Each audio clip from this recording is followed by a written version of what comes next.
होईन भिकारी पंढरीचा वारकरी, हाची माझा नेम धर्ममुखी विठोबाचे नाम.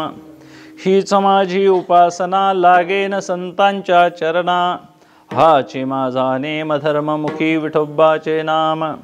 तुका म्हणे देवा हीच माझी भोळी सेवा, हाची माझा नेम धर्म मुखी विठोबाचे नाम. विठ्ठल विठ्ठल विठ्ठल विठ्ठल विठ्ठल बोला पुंडलिक वरदा विठ्ठल विठ्ठल विठ्ठल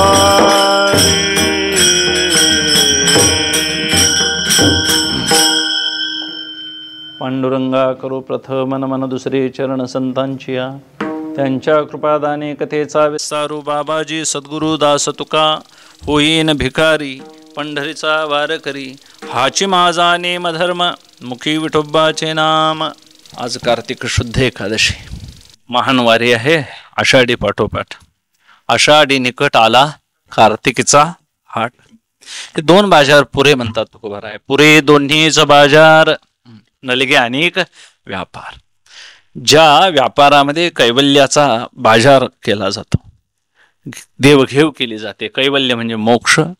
असा मोक्ष फुकाट जिथं फुकाची लुटावे भांडारे ती. या न्यायानं जिथं मोक्षाचा व्यापार होतो ती पंढरी पेठ मोठी इनाम अशी आहे, मोठी वतनदार आहे वारकऱ्यांची.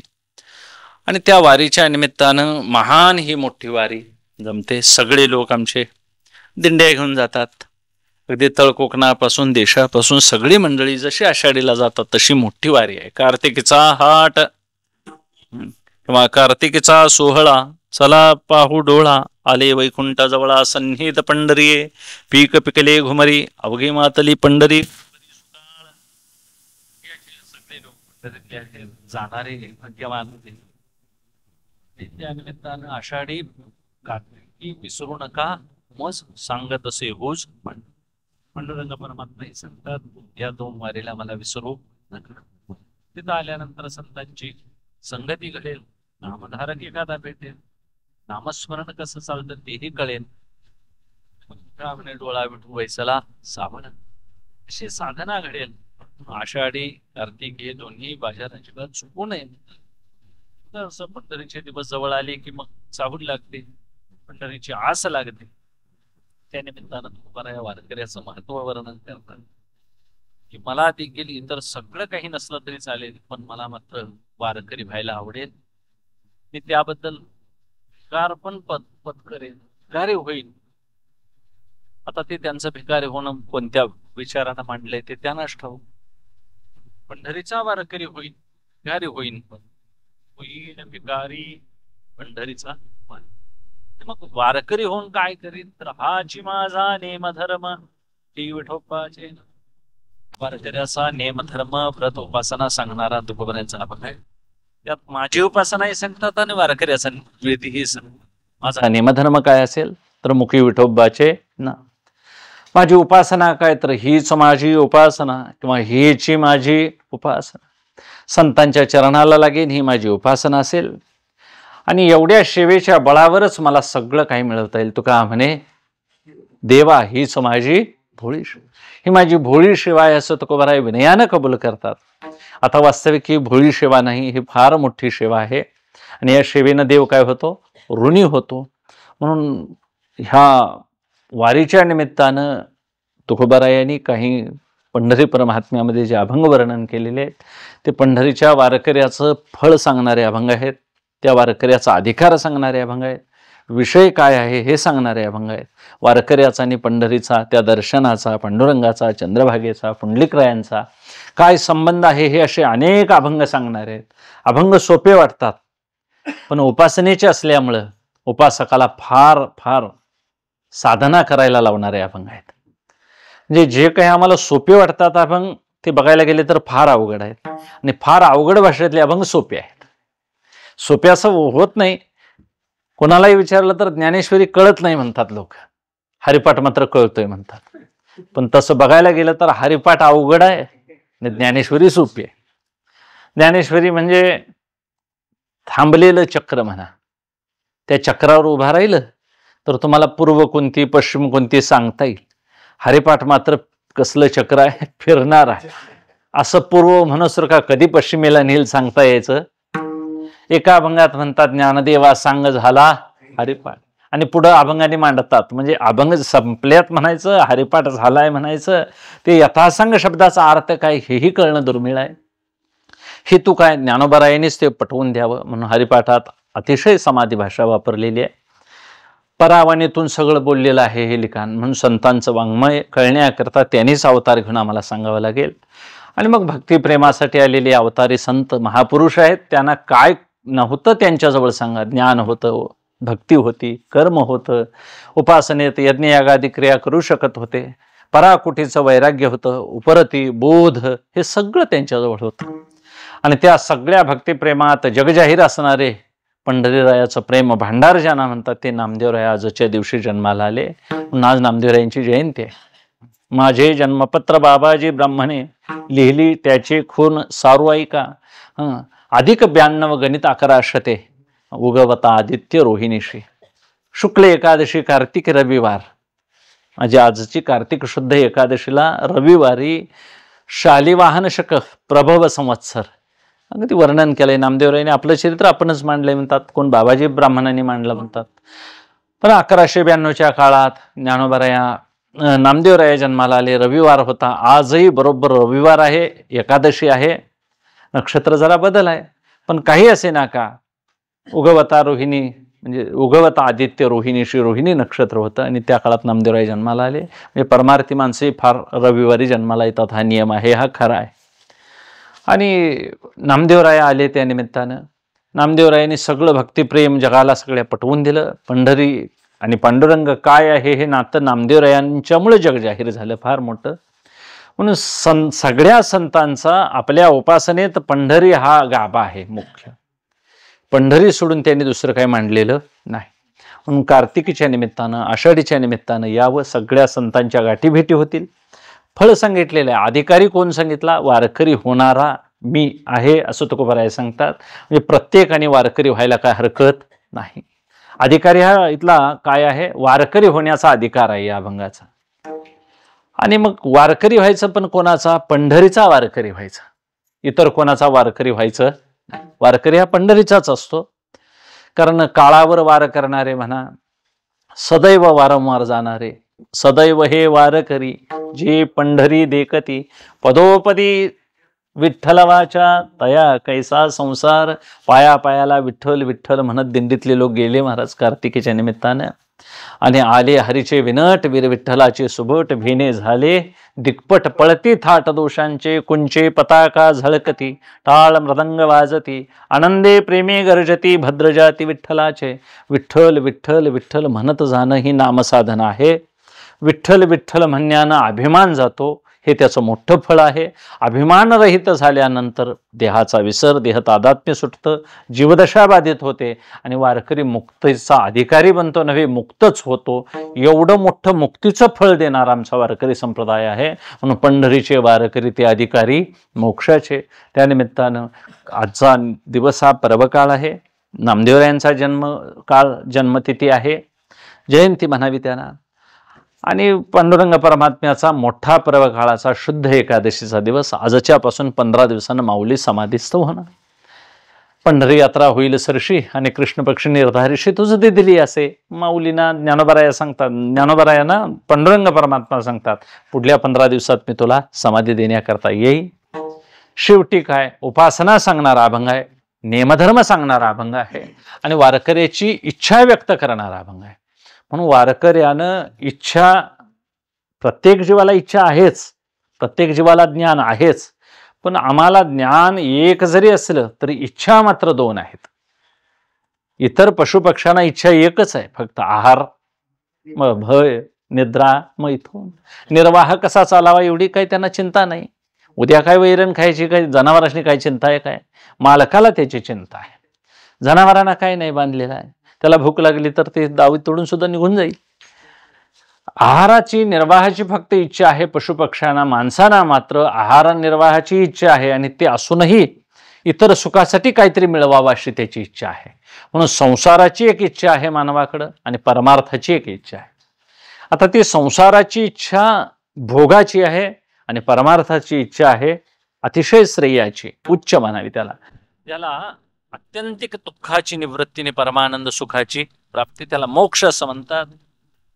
एवढी मोठी इच्छा तिला सगळ्यांनी साधारण इच्छा म्हणून सांगितलेली आहे. आणि साधारण इच्छा ही संपणारी असते, असाधारण इच्छा संपणारी नसते. असाधारण म्हणजे प्रत्येकाची इच्छा वेगवेगळी आहे. मला संसारात हे लाभावं ते लाभावं असं प्रत्येकाची इच्छा आहे. आणि मग असा सुखासाठी जो तळमळणारा जीव आहे त्याला संसाराची आशा आहे, इच्छा आहे, काहीतरी वाढावे संतान, ग्रहिवावे धनधान्य. आणि मग हीच खरी हाव संसारी. हे तो नावडे द्रव्य घोडे दारा हे कोणाला आवडत नाही काय? सगळ्यांनाच आवडतं. प्रतिष्ठा आवडते, लोकेशन आवडते, श्रीमंत व्हावं असं वाटतं. पण परमार्थाच्या दृष्टीनं बघायला गेलं तर हे सगळे श्रीमंत खरोखरचे श्रीमंत आहेत का भिकारी आहेत? व्यवहारातले सगळे श्रीमंत दिसणारे हे परमार्थाच्या दृष्टीनं परमार्थासाठी वागत असले तर ते श्रीमंत म्हणावेत. नाहीतर ती श्रीमंती परमार्थाला अनुकूल उपयोगी नसेल तर ती भिकारपणातच जमा आहे. आणि खरा भिकारी कोण आहे? संसारच खरा भिकारी आहे. आणि मग त्यातले सगळे तुम्ही आम्ही काय करणारे लोक आहोत, व्यवहार करणारे, ते सगळे कसे ठरतोय? भिकारीच ठरतो. कारण ज्या संसारामध्ये भोग्य आणि भोक्ता हे दोन्हीही काय होणार आहे? तो नाश पावणारे आहेत. एक तर भरलेल्या घरातून भोक्ता निघून जातोय, भोग मागे शिल्लक राहतात. एक तर भरलेल्या घरातून भोग शिल्लक असतात आणि काय होतं? नाही, भोगता शिल्लक राहतो आणि भोग निघून जातात. आता मग मला सांगा, भोगायचे पदार्थ एक दिवस जातील, आम्ही असो रिकामे, आम्ही भरपूर खायला मिळवून ठेवलंय आणि आम्हीच खाणारे निघून जाऊ, आणि एक दिवस यात कधीही ताळमेळ असणं शक्य नाही. म्हणून ही घोड्याच्या स्पर्धेसारखी हे आहे की रेसकोर्सला कसे घोडे लागलेले असतात, हा पुढे जातो तो पुढे जातो, मग शेवटी कोण जिंकतो सांगता येत नाही. अशी एक रेसकोर्सच्या घोड्यासारखी भोग आणि भोगत्याची सगळी अशी ही सदैव काय चाललेली आहे. म्हणून इथं मुळातच देहतादात्म्यावर उभारलेलं हे सुख आहे. म्हणून हे सुख बाधित ठरणार आहे, हे सुख संपणार आहे. आणि अशा विनाशी सुखाकडं, चंचल सुखाकडं धावण्यापेक्षा अविनाशी परमात्मा जोडला जावा हाच खरा इथला ठेवा आहे. म्हणून इथं परमार्थात मिळगत आहे ती अविनाशदानाची आहे. म्हणून परमार्थातली सुखसंपत्ती आहे ती विपुल पुण्याईची जरी असली तरी देखील ती निष्पाप आणि निष्काम निकोप अशा मोक्षाकडे नेणारी आहे. आणि व्यवहारातली धनसंपत्ती ही कुठं नेईल सांगता यायचं नाही.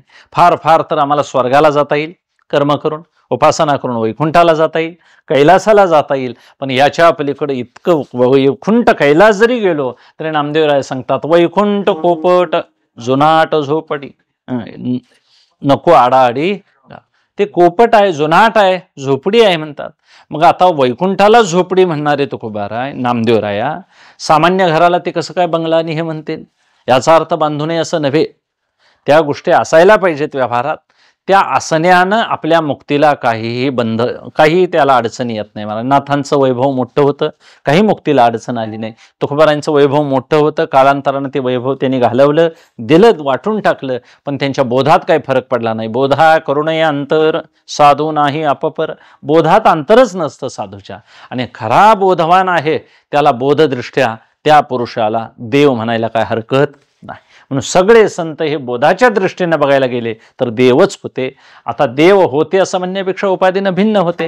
म्हणून त्यांना कळालेलं होतं की खरी श्रीमंती आहे ती कशी आहे? परमार्थातली आहे. आणि अशी विपुल पुण्यसंपत्ती, विपुल मुक्तीचा दैवी संपत्तीचा संभार ज्याने आपल्याजवळ जोडला, ते आनंदाच्या कोटी साठविल्या आम्हा पोटी. ज्याने आनंद एवढा मोठा साठवला त्यांना ह्या लौकिक सुखाची, लौकिक भोगाची कशाला काय हे वाटते.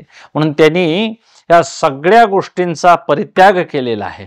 म्हणून त्यांच्या दृष्टीनं, परमार्थ दृष्टीनं श्रीमंत व्हायचं झालं तर लौकिकात भिकारी व्हावं म्हणजे परमार्थात उत्तीर्ण होता येतं का? परमार्थात श्रीमंत, संसारात श्रीमंत असलं तर परमार्थात भिकारी व्हावं लागतं. याचा काय निश्चित काय सांगता येत नाही, विचार विनिमय करताच येत नाही. कारण खरं श्रीमंत व्हायचं आहे ते वैचारिक श्रीमंत व्हायचं आहे. वस्तून आम्ही परब्रह्म आहोत हे विचारानंच कळेल, करून काही यातलं कळणं शक्य. तयार झालेलं अन्न हे खाल्याशिवाय चव कळेल काय? बघून कळेल? खावावंच लागेल. खाण्याकरता हातही क्रिया असली तरी चव ही कळण्यावरच अवलंबून आहे. तसे कितीही उपासना केली तरी केलेली उपासना ती ज्ञानमार्गात गेल्याशिवाय तिचा परंपरेनं विनियोग कळण्यामध्ये झाल्याशिवाय तिचा यथार्थ बोध आपल्याला होणं शक्य नाही. म्हणून जो बोध व्हायचा आहे तो बोधदृष्ट्या आम्ही मुख्य परब्रह्मच आहोत, मूळचे देवच आहोत असं कळण्याकरता आम्हाला मुक्तीपर्यंत वाटचाल करावी लागेल. त्याच्याकरता ही एवढी मोठी उपासना सांगितलेली आहे. म्हणून काही गोष्टींचा आम्हाला काय करावा लागेल, त्याग करावा लागेल. आणि मग त्या गोष्टी त्यागण्याकरता लागणारं वैराग्य आपल्याजवळ येण्याकरता आम्हाला काय करावे लागेल, उपासना करावी लागेल. म्हणून ह्या सगळ्या गोष्टी इच्छा धरणाऱ्यावर अवलंबून आहेत. इथं परमार्थाची इच्छा धरून मुक्त व्हायचं काय संसाराची इच्छा धरून सदैव जन्ममरणाच्या परंपरेत राहायचं, हे ज्याचं त्यानं ठरवायचं. यात उपाधीचा मोठेपणा लोकांना बरा वाटतो, पण निरुपाधिक मुक्त व्हावं असं वाटत नाही. माणसाला फार रमावंसं रंगावंसं वाटतंय, काही यात नसावं असं वाटतंय. काही म्हातारा जरी झाला तरी नातवाच्या लग्नात पटका बांधून उभा राहावं असंच वाटतंय. पण यात माझं काय आता काम नाही, झालंय मुलाचं चांगलं झालंय, बाजूला व्हावं असं म्हणत नाही. म्हणजे किती जरी झालं तरी नातवाच्या अगदी मोहान इतका मोह पसरलेला आहे. म्हणून लोकेशन आहे, वित्तेषण आहे, ह्या सगळ्या येषणा त्रास देणारे आहेत हे कळून देखील माणसं त्यात रंगतात. आणि अशी रंगत रंगत खाली आलेली माणसं रजोगुणातून खाली तमोगुणात येतात आणि परत परत त्याच प्रेरणा घेऊन जन्माला येतात. आणि मग केले कर्म झाले तेची भोगाले, उपजले मेले 80 किती. म्हणून परमार्थात एक शुभेच्छा अशी असावी की काय मी उद्धार पावेन, काय कृपा करील नारायण, 80 तुम्ही सांगा संतजोन, करा समाधान चित्त माझे.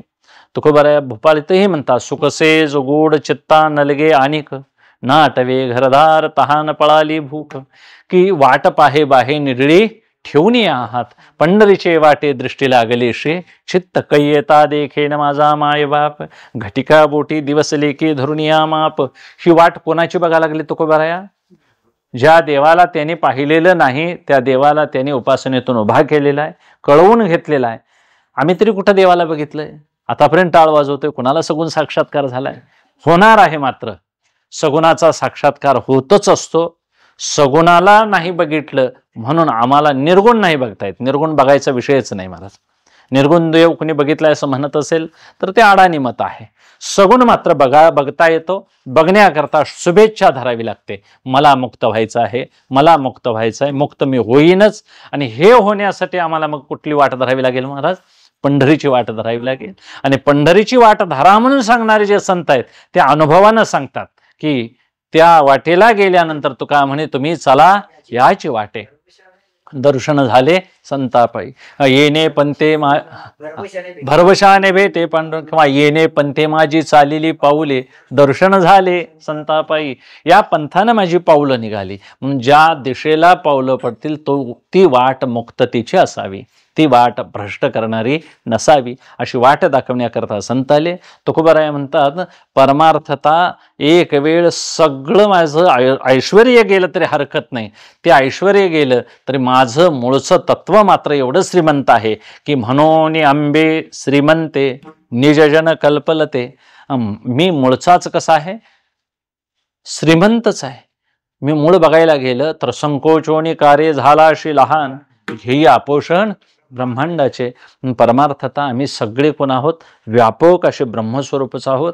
ते ब्रह्मस्वरूप आम्हाला निर्गुणातलं नाही कळत. म्हणून आम्हाला उपासनेतून आम्हाला काय सांगितलं? कर्म आणि उपासना हे का सांगण्याचा हेतू? तर कर्मातून फार फार मनुष्याला स्वर्गाची आवड होईल, उपासनेतून वैकुंठ कैलासाची आवड होईल. आणि वैकुंठ कैलास आणि स्वर्ग हे शेवटी सगळेच काय होणारे आहेत? तो नाशवान ठरणारे आहेत. तुका म्हणे त्याचे कळले आम्हा वर्म, जे जे कर्मधर्म नाशवंत. म्हणून याच्यापेक्षा एक अविनाशी फळ आहे. जोडिले हे न सरे धन, अविनाशानंद घन, अमूर्त मूर्ती मधुसूदन, समचरणी देखेला. म्हणून पंढरीला जाण्याचा मार्ग आपल्याला आधी सांगतात. गेल्यानंतर वारकरी होऊन पंढरी बघा असं सांगतात. होय होय वारकरी, पाहे पाहे रे पंढरी. आणि मग तिथं गेल्यानंतर काय होईल तुकोबराय सांगतात. ते या उठा उठी अभिमान जायांशे सळकून, ते या पंढरी सघडे. ते घडतंय पंढरीमध्ये. खळा पाझर रोकडे. खळाला पाझर सुटण्याचं सामर्थ्य पंढरीतच आहे. म्हणून पंढरीत गेल्यानंतर तशी भावना होते. आणि मग अगदी तमोगुणी मनुष्य जरी गेला तरी मला माळ घालायला पाहिजे अशी इच्छा होते. मला महाराज इतकं आयुष्यात अंतःप्रेरणा भरलेल्या असतात माणसाच्या. पूर्वजन्मामध्ये एवढ्या वेगानं मनुष्य मेलेला असतो की ती भावना घेऊनच जन्माला येतो. मग मागल्या जन्मात जी भावना घेऊन अगदी कसं का प्राण सुटे ना का, ती प्रेरणा घेऊनच जीव जन्माला येतो आणि आयुष्यभर तसाच बाजार मांडतो सगळा. आणि मग असा विरोधाभास असणारा मनुष्य जरी एक वेळ पंढरीला गेला, सुखा लागे तरी तू पंढरीशी जाय एक वेळ जरी गेला तरी त्याला गंध लिहावासा वाटतो. गंध लिहायची लाज वाटत नाही. पंढरीत गेल्यानंतर गावात एकमेकाला नाही पाया पडणार, पण तिथं माणसं पाया पडतात. पंढरीशी कोणा नाही अभिमान, पाया पडे जन एकमेका. तिथं अभिमान रहित का होतो जीव? तिथं कोण बघत नाहीत म्हणून पाया पडत नाहीत असा हा भाग वेगळा. कारण बघत नाहीत त्या ठिकाणी लोकांनी काही परमार्थ करणारे आहेत, नाही असं नाही. पण तिथं गेल्यानंतर मात्र निर्मळ चित्ते झाली नवनीते पाषाणा पाझर सुटती रे. हे कशामुळं घडतं तर तिथं संत चरणरज आहेत. तिथं साक्षात पांडुरंग परमात्मा परब्रह्म आहे. ज्यानं आणलेला आहे तो महात्मा महान बलवत्तर पुण्याईचा आहे. भला भला पुंडलिका मानलाशी जनलोका. की कोण्या काळे सुखा ऐंशा कोण पावत. की ज्याने पांडुरंग परमात्म्याला आणलं त्याचं अफाट सामर्थ्य आहे. त्यांनी बघायला गेलं तर का रे पुंड्या मातला असे उभे केले विठ्ठलासी. आणि मग ऐसा कैसा रे तो धीट. फक्त तुकोबाराय तेवढे बोलले पुंडलिकरायना की मागे भिरकाविली वीट. ज्याला बसायला अगदी रेशमी वस्त्र दिली द्यायला पाहिजेत, पण त्याला तो उभारण्याकरता काय फेकलीस? वीट फेकलीस. की एवढा मोठा धीट कसा तू झालास? काय तुझ्या एवढा भक्तीचं बळ आहे? आणि मग तुला बघितल्यानंतर असं वाटतं की युगे झाली 28, अजूनही न म्हणसी बैस. आता तरी बस असं एकदा तरी म्हण. दारात आलेला मेहमान आहे तो. आणि एवढं सामर्थ्यवान असणारा परमात्मा तू उभा केलास. पुंडलिकरायाला धन्यता देतात, कारण त्याच्या भक्तीची शक्ती एवढी आहे की त्या भक्तीच्या बळावर धन्य पुंडलिका बहुबरे केले निधान आणले पंढरी. निधान आहे तो, ठेवा आहे. आणि मग तो ठेवा कोणत्या रूपानं मांडलेला आहे आमच्या संतांनी? तर सत्य ज्ञानानंत गगनाचे प्रावरण तो सच्चिदानंद घन परमात्मा आहे. जन्मोजन्मीच्या सायाशी विठ्ठल जोडला पुंडलिकाशी. पूर्व पुण्य केले ओ माये विठे लाढले विठोबाचे पाय. पूर्व पुण्य पुष्कळ पुंडलिकरायाने केलं म्हणून तो पांडुरंग परमात्मा तिथं आला. म्हणून पंढरीत गेल्यानंतर माणसं अभिमान रहित सेवा करतात, आपला देहभाव विसरतात. आणि मग असा अभिमान जाण्याचं एकमेव केंद्र कोणतं असेल तर फक्त पंढरी हेच क्षेत्र आहे. इतर कोणतीही साधना करा, व्यवहारातली साधना करा, परमार्थातली करा, अभिमान वाढतो. पण परमार्थातली पांडुरंग परमात्म्याची जी सेवा आहे त्या सेवेनं मात्र जीव अभिमान रहित होतो. आणि अभिमान गेल्याशिवाय जीव दशाबाधित होत नाही. अहंकार गेला तुका म्हणे देव झाला. आणि अभिमान जोपर्यंत आडा येतो तोपर्यंत अजिबात परमात्मा दिसणं शक्य नाही. आता परमात्मा दिसतो हे म्हणणं अनुभवाची गोष्टीवर आहे.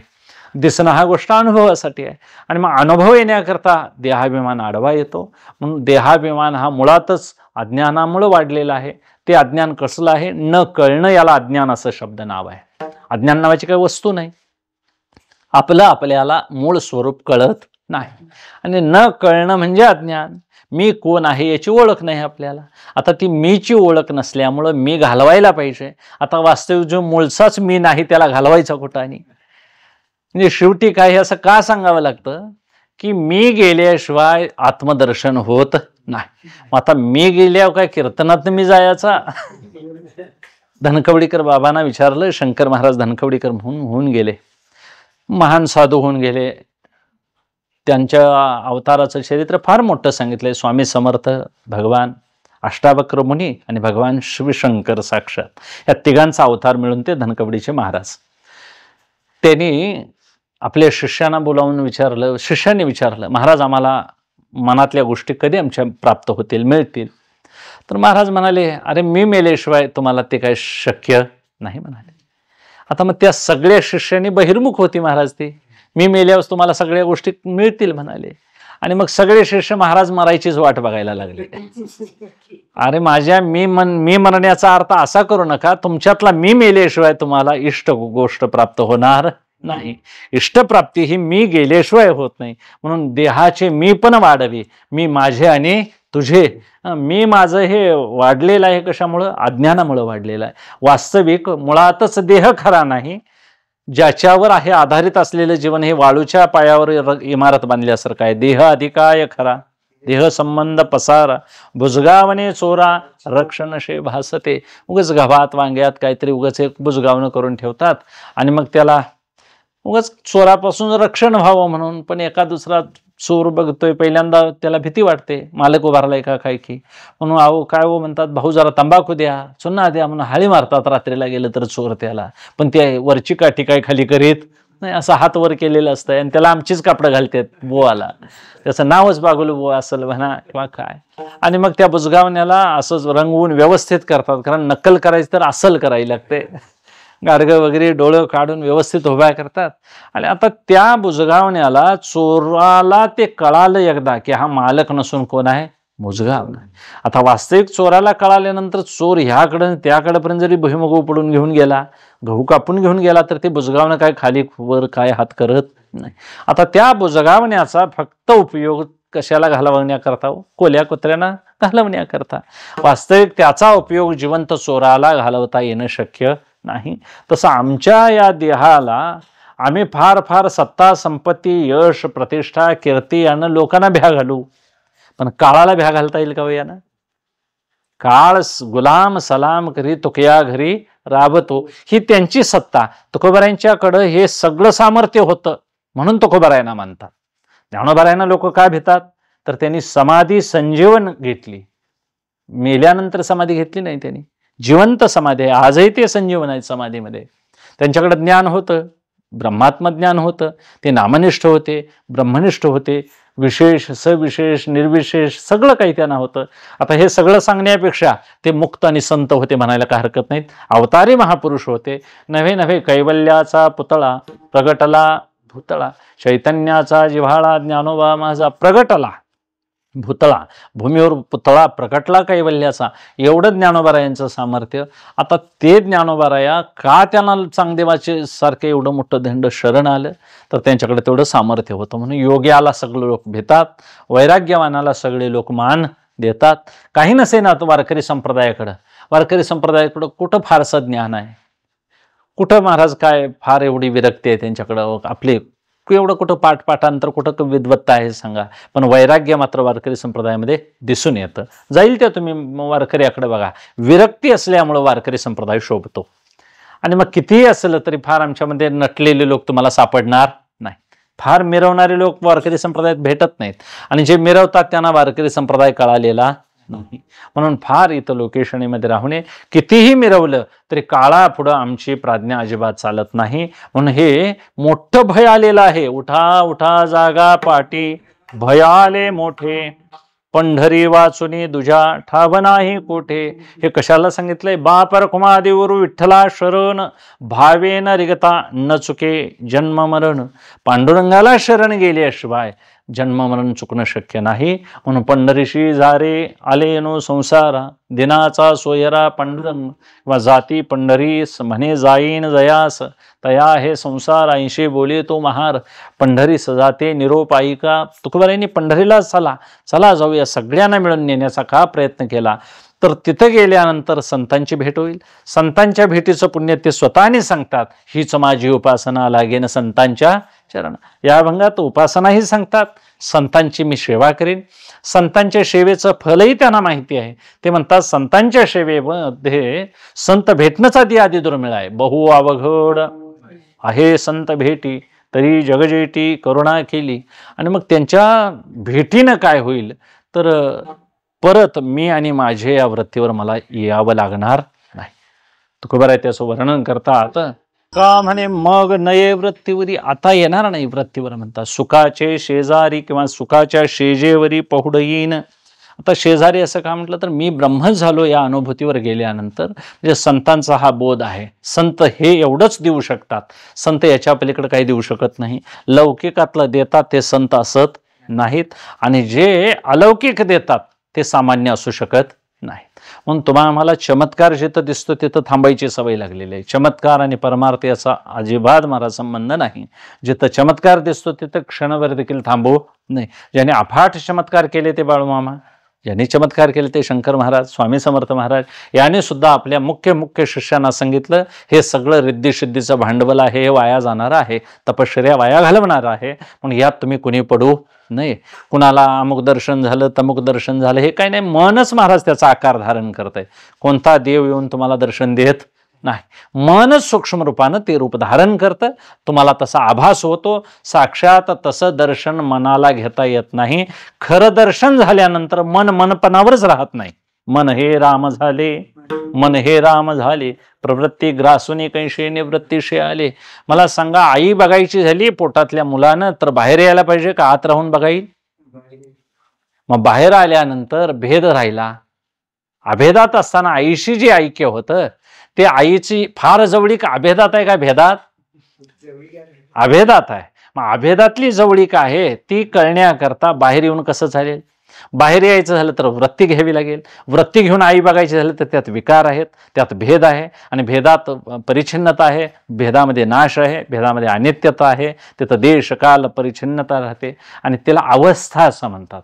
अवस्थेत अवस्थांतर आहे, स्थिती मात्र बिघडत नाही. म्हणून स्थिती एक वेगळी आहे, अवस्था मात्र बदल. म्हणून त्वम अवस्था त्रयातीतः, त्वम गुणत्रयातीतः.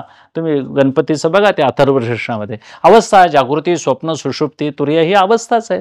अवस्था बदलत बदलत बदलत जातात, आणि स्थिती मात्र साधू पुरुषाची अजिबात बदलत नाही. कारण तो ज्या स्थितीवर बसलेला असतो, सहज मी आंधळागा निज निराकार पंथे, वृत्ती हे निवृत्ती झाली जनन दिसे तेथे, मी माझे हरपले ठाई जेतीच्या तेथे, अदृश्यतेचे झाले काही दृश्य जे होते. काय दृश्य होतं ते अदृश्य झालं, जनच तिथं नाही, जगच उरलं नाही, वृत्ती माझी हरपून गेली. आता अशी जी अवीट स्थिती आहे त्या स्थितीत ऐक्य आहे.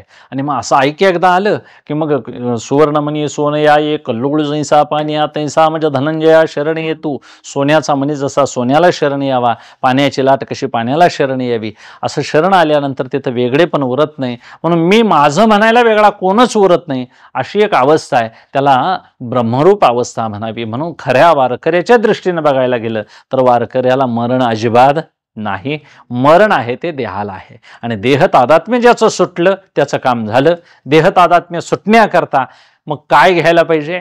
देह मी आहे का देह माझा आहे हे कळवून घेतलेलं बरं, काय नुसतं एखादं नशा आणणारं औषध पिलेलं बरं?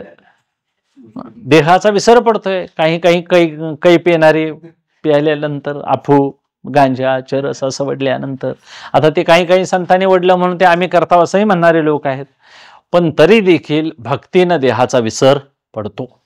वैराग्यानं देहाचं अनित्यत्व कळतं, ज्ञानानं देहाचं मिथ्यात्व बाधितत्व कळतं. अबाधित कोण आहे हे कळालं एकदा की आपलं काम झालं. म्हणून देहाच्या निरासे विजया ठाया माझ्यांशी काया जवन भे. म्हणून ही अवस्था कोणाच्या संगतीने भेटली? खिड्यामध्ये सांगतात, बहुत दिवस होती मजास आजी घडले साया शिरे, तुका म्हणे होय तुमचे निपुण्य भेटे तया पाया शिरे. ह्या संतांच्या पायांच्या पुण्याईनं मला पांडुरंगाची काय झाली? भेट झाली. मृत्यूलोकी एक नगर त्याचे नाव पंढरपूर, तेथील मोकाशी उभाशी विठेवर. पुंडलिक वैद चंद्रभागा तीर बोलती साधू संत जेव्हा वाटे हुरूर, तिथपर्यंत मला न्या. असं पुष्कळ ज्ञानोबराया वर्णन करतात. तुकोबराय हे सामान्य नाही, असामान्य पंढरी आहे. वास्तविक ते अधिक अक्षराने एका भूवैकुंठ म्हणे तुका. भूमीवरला वैकुंठ आहे, त्याचा नाश होणं शक्य नाही. ना असेली या भूमंडळ उरे पंढरी मंडळ, असे सुदर्शनावरी म्हणून अविनाश पंढरी. पंढरी अविनाश आहे. पुराणे बोलती ऐसे चतुर्भुजती मानसे, सुदर्शनावरी वशे न बुडे हे कल्पांती. सगळ्याचा नाश होईल, पंढरीचा नाश होणार नाही. म्हणून पंढरीचा महिमा देता अनेक उपमा, ऐसा ठाव नाही कोठे देव उभा उभी भेटे. सगळ्यांना भेटणारा देव आहे. कुठं लाईन लावावी लागत नाही, रांग नाही, काय नाही, कुणाला ये जा म्हणणारा नाही, हातात शस्त्र नाही, काय नाही, कुणाची प्रतिष्ठा म्हणत नाही. यारे यारे लहान थोर सगळ्यांना सामर्थ्य देणारा आहे. म्हणून पांडुरंग परमात्म्याची उपासना करणारा संप्रदाय हा अनादी कालापासून चालत आलेला आहे. हा कोणी निर्माण केलेला नाही. वेद मार्गे मुनी गेले त्याची मार्गे चालिलो, म्हणून याची संगती संतांची आहे, प्रमाण आहे वेदशास्त्राचे आहे. अनादी कालापासून संप्रदाय चालत आलेला आहे. यात अनाचार नाही, अविचार नाही. कोणती कापडं घालावी हे जरी सांगितलं असलं तरी कशाची नि कशी घालायला पाहिजेत हे सुद्धा त्यांनी सांगितलेलं आहे. कसली कपडे घालायला पाहिजेत आपल्यामध्ये? धुतवस्त्र पाहिजे. वारकरी जरी असला तरी रोजच्या रोज धुतलेलं वस्त्र पाहिजे, पांढरंच पाहिजे, काळं घालून नाही चालणार. ही तू काय त्यांना असं का सांगायचं आहे? तर पांढरं हे वैराग्याचं प्रतीक आहे, सगळ्याचा त्याग. शुक्ल ज्याला परब्रह्माला कसं म्हणतात अतिशय शुद्ध आहे त्याला शुक्ल म्हणतात. पांढरं परब्रह्म हे धूत वस्त्र, दुधासारखं आहे, भेसाळ आहे, असे अनेक वर्णन आहेत. म्हणजे पांडुरंगाचा वारकरी असा शोभावा की तो कपड्यातही, कारण त्यांनी बदल सांगितले. उपासना सांगताना हे सोपं वाटतंय आम्हाला. माणसाला नवीन एखादे नियम सांगायला लागलं तरी सांगायला लागतं, महाराज कापडं बदलून बघ म्हणायचं जरा महिनाभर. कापडं बदलूशी वाटतात माणसाला, आतापर्यंत घातलेली असतात. पै पाहुण्याच्यात गेलं की हे काय वेगळंच घालून आलायच म्हणतात, लाज वाटते. लग्नाभराडाला गेलं की जरा नटून सजून जायची सवय आहे. कपडे बदला आधी म्हणून सांगावं लागतं. कपडे बदलायचा जर नियम कडेला गेला तर मग आता जरासं खाणं बदल म्हणून सांगायचं. मग आता काय आमच्या संतांचं चुकलं? काळ सारावा चिंतने एकांतवाशी गंगा स्नाने, देवाच्या पूजने प्रदक्षिणा तुळशीच्या, युक्त आहार विहार नेम इंद्रियासी सार, नसावी बासर निद्रा बहुभाषण. सांगायला पाहिजे. असते असते तू जेवण खाणं जरा काय कर, मांसाहार बंद कर आणि शाकाहार पाळतोस काय बघ. हे झालं की मग असते असते घरातली पूजा जरा सोडून द्यायची. तू एक तासभर काय कर, घरातली पूजा अर्चा कर बघूया. मग असं असते असते नेम जर लावायचं झालं तर मग तुका म्हणे नेम प्राणा समसाठी तरच या गोष्टी विठोबाच्या. माणसं लाख कामं बाहेरली करतील, खरं देव पुजणार नाहीत. का पुजत नाहीत? नेम लागलेला नाही, चित्तानं ते ठरवलेलं नाही. आणि चित्त ठरविल तर काय होणार नाही सांगा? चित्त मिले सो सब होय म्हणतात. काय होणार नाही असं नाही, पण चित्तानं तसं ठरवलेलं नाही. म्हणून विषय तो त्यांचा झाला नारायण हे म्हणायला सोपं आहे. आम्ही नारायणच विषयात आहे म्हणून विषय भोगत आहोत, असं आमचं उलटं झालंय. म्हणजे नारायण विषयातच आहे म्हणणारे आम्ही माणसं. पांडुरंग परमात्मा मात्र प्रत्येक स्वरूपात जरी त्यांना दिसत असला तरी विषय त्यांचा नारायण झालेला आहे. आम्ही मात्र सगळीकडून भोगातून संभोगातून समाधानाकडे जाणारी माणसं आम्ही. ही तू काय? आम्हाला विषय असे कळून देखील ते सुटत नाहीत म्हणून नियम सांगावे लागले आम्हाला. केस जरा कमी करून बघ म्हणायचं, मुलासनी सांगायचं, कमी करू वाटत नाहीत. कपडे चपला वाहनं जरा बदल म्हणायचं. जरा दुसऱ्याच्या गाडीला हात करून जा म्हणून सांगायचं. रोज स्वतःच्या चारचाकीतनं जाणाऱ्या माणसाला जर यष्टीत बसला तर लाज वाटते. मला सांगा, मग लाज इथं वाटली, यम काय लाज बघणार आहे तुमची? यमाजवळ प्रतिष्ठा चालेल काय? यमाजवळ पद चालेल काय? ह्या गोष्टी आताच कळवून घ्यायच्या या वयातच. म्हणून श्रीमंती ही गोष्ट लौकिकातली एका अवस्थेची आहे. जागृतीत असणारी श्रीमंती झोपेत राहत नाही. झोपेतली श्रीमंती स्वप्नात नसते. आणि मग स्वप्नातली झोपेतली श्रीमंती जागृतीत, जागृतीतली स्वप्नात नाही. तर मला सांगा, ह्या जन्माची श्रीमंती पुढल्या जन्मात येईल काय? नाही येणार. म्हणून शहाण्या मनुष्यानं आताची मिळालेली संपत्ती विद्वत्ता थोडीशी ज्ञानाकरता वापरावी, थोडंसं दानधर्म करावा आणि आस्ते आस्ते कर्मोपासनेत त्याचा विनियोग करत करत करत चित्तशुद्धीद्वारे कुठं जावं? चित्त स्थिर करून ते चित्त शांत होऊन तेच चित्त चैतन्यात लय होई तोपर्यंत आपण काय करायला पाहिजे? प्रवास करायला पाहिजे. म्हणून पंढरीची उपासना ही सामान्य नाही. म्हणून पंढरी सुदर्शनावर आहे, कल्पांताला न ढळणारे आहे. पुंडलिक रायासारख्याने पांडुरंग परमात्म्याला तिथं उभा केला. प्रमाण आहे वेदशास्त्र, आम्हाला संतांची संगती आहे, तिथं विधी सांगितलेला आहे. चंद्रभागे स्नान विदितो हरिकथा समाधान चित्ता सर्व काळ. चित्ताला समाधान हे तिथलं फळ सांगितलेलं आहे. म्हणून उपास्य पांडुरंग परमात्म्यासारखं परब्रह्मलिंगम भजे पांडुरंगम असं अबाधित असं वैभव असणारी पंढरी आहे. म्हणून पंढरीच्या विषयी किती बोलावं असं वर्णन करून पुष्कळ पुष्कळ सांगितलेलं आहे. वाराणसी चाली जेमासा गोदावरी एक दिवसा पंढरी पाऊल परियसा ऐसा ठसा नामाचा. म्हणून पंढरी महात्म्य अपार वर्णन केलेलं आहे. आषाढीच्या निमित्तानं कार्तिकीच्या निमित्तानं हे दोन बाजार जरी लागले तरी बस आहे असं म्हणतात. आता हे बाजार म्हणजे फायद्याचे, हे बाजार इतर वेगळे. पण हे बाजार असं का त्यांनी सांगितलं? कारण इथं जो व्यापार होतो, न जाणो एखादा महात्मा तुमच्या समोर आला तर कोण कसा असेल सांगता येत नाही. आणि सगळे मुमुक्षू इथं आलेले आहेत. पंढरी पेठ ही पामरांची नव्हे, पंढरी पेठ ही विषयी लोकांची नव्हे. आता विषयी पामरतेत घुसले असतील हा भाग त्यांचा आहे, पण मुमुक्षूची पंढरी ही पेठ आहे. मुमुक्षूला गरज काय आहे? माझा उद्धार कधी होईल, कैंशी दशा येईल माझ्या अंगा, चित्त पांडुरंगा झुरत असे. ज्याला पांडुरंगच पाहिजे, तळमळ आहे, त्या पुरुषाची देव कपडे बघत नाही. महाराज बुद्धिमान, ब्रह्मज्ञानी, तत्वज्ञानी, श्रोत्रिय, कृपाळू असावा का तो महाराज मठ बांधलेला असावा मोठा? महाराजाला दुसरा जवळ आला तर आपणासारखे करती तत्काळ अशी तयारी पाहिजे. महाराजाची काय आपणासारखी ठेवी ती तात्काळ पाहिजे. तू बी माझ्यात गडी राहा म्हणाला आणि ह्यो बी माझ्यावर नरकाला जायला बरोबर जोडीला झाला म्हणाला, म्हणजे असला महाराज तरी काय करता? म्हणून महाराजाला एक अंगावर कपडे नसले तरी चालतील, पण ब्रह्मबोध संपन्न महात्मा असावा. म्हणून निश्चयात जो पक्का आहे त्याचा परमार्थ आहे. निश्चय ज्याचा ढळलेला आहे, ज्याला निश्चयच झालेला नाही, तो कधीही मुक्त होणं शक्य नाही. निश्चयाचे बळ तुका म्हणे तेचे फळ. म्हणून देह म्हणजे मी नाही, इथूनची सुरुवात आहे. म्हणून फारमध्ये आमच्यामध्ये उपासना सांगितल्या, आकार, आचार, विचार, उच्चार, सहवास चांगला चांगला सांगितला. नको तिथं नाही बसून चालणार, नको ते नाही बडबडून चालणार, नाही तो आचार नाही तो विचार अजिबात करायचा नाही. जे विचार आपल्या टप्प्यात नाहीत ते करूच नाहीत. जो आचार आपल्याला परवडत नाही तो करूच नाही आचार. आणि जो विचार आपल्या चित्तात आहे तो काढून टाकला पाहिजे. असते असते आतापर्यंत जे विचार घर करून बसलेले आहेत ते सोडता आले पाहिजेत, कारण त्या विचाराने आतापर्यंत कल्याण आमचं झालेलं नाही. आणि सहवास असते असते नको त्या गोष्टींचा सोडता आला पाहिजे.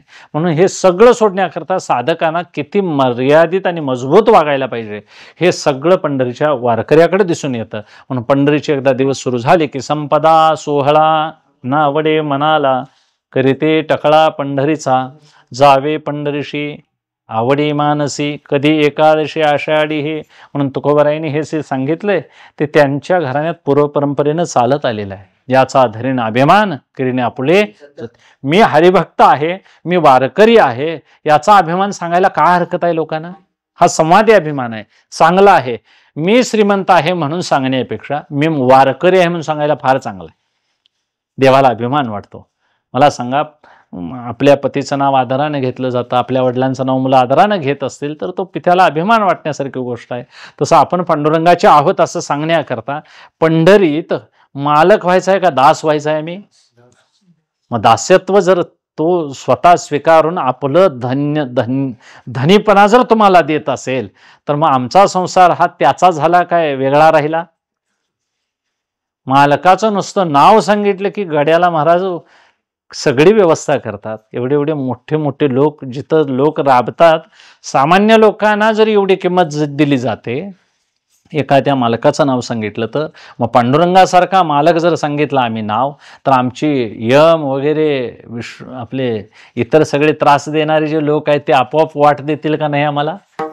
म्हणून पुढे यमदूत पळत पुरला दोष महादोषा, पुरला अंत महादोषा.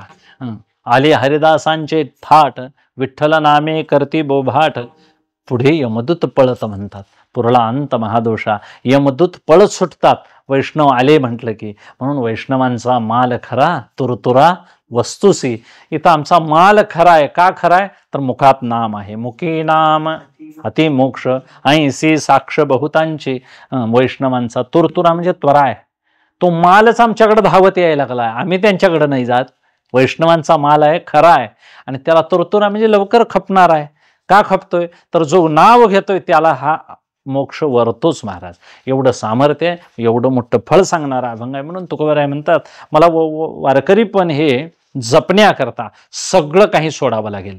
सोडलंय, व्यवहारातही टाकलं तरी चालेल, व्यवहार सगळा त्यांनी सोडलेला आहे महाराज. आणि सोडलेला म्हणजे सुटलेला आहे, आनंदानं सुटलेला आहे त्यांच्या हातातून. म्हणून हे सगळं स्वाद सुख सीन, हे भोजन, हे सगळे रसस्वाद, झोपेविषयीचं सगळं काही त्याने टाळलेलं आहे. अगदी पहाटे 3ला उठून जरी अभ्यास करायचं म्हटलं तरी घडतोय का नाही आम्हाला? मग आम्ही करतोय का सोडून दिलाय? आम्ही सोडून देऊन आमचंच कल्याण आहे काय? आमचंच अनहित होणार?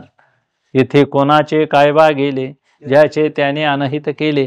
आपणाला वेळ आहे, आम्ही कारण सांगता काय त्याची वेळ शोधता? आम्ही साधना करण्याकरता वेळ काढायला पाहिजे. निघते पण आम्ही काढत नाही.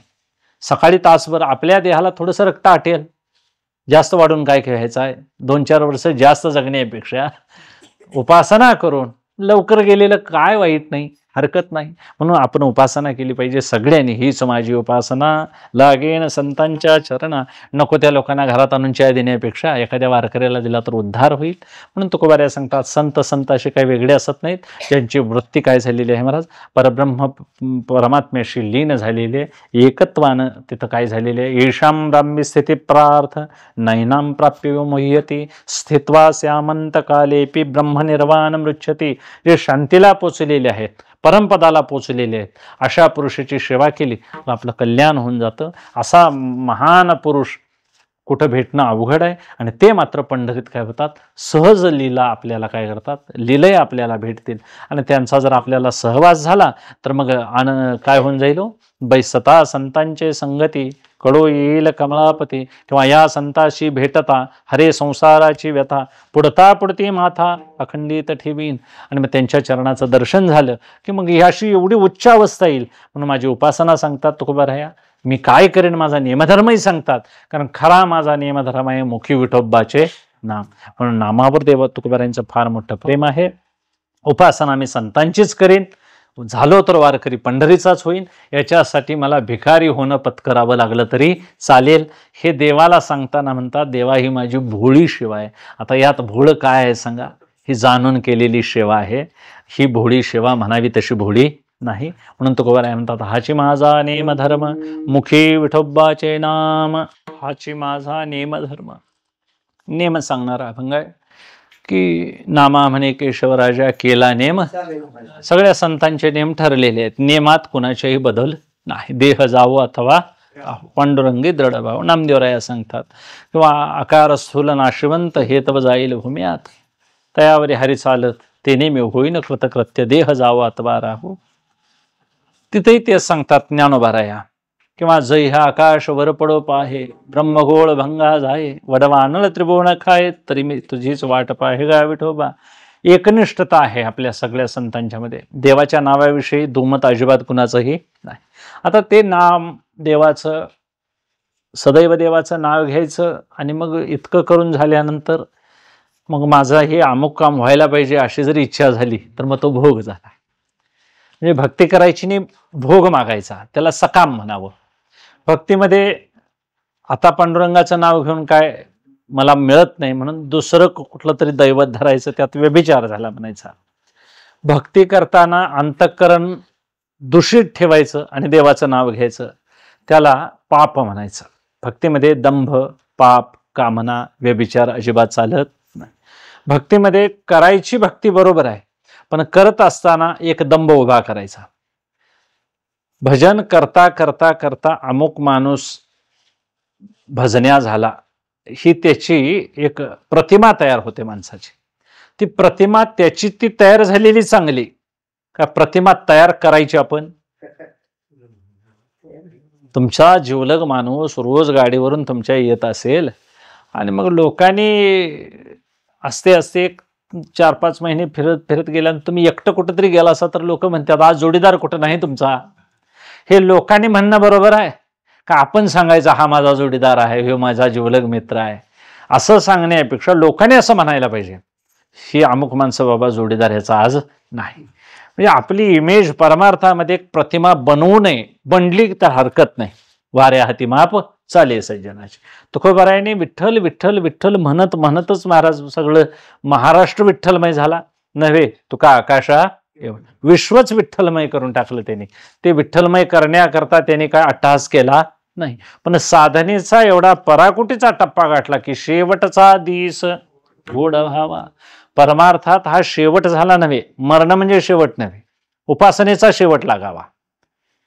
पेरलं ते आता कापून घरात आलं तर शेवट चांगला बनायचा. ते कापल्याला बी तिथं निम्मा अर्ध, ती भिजलेलं तसंच, रस्त्यावर टाकलेलं पिंजार गाड्या फिरून ते झालेला लादा तसाच. हे असं सगळीकडे जर आमचं व्हायला लागलं तर ते केलेलं न केलेलं बरं.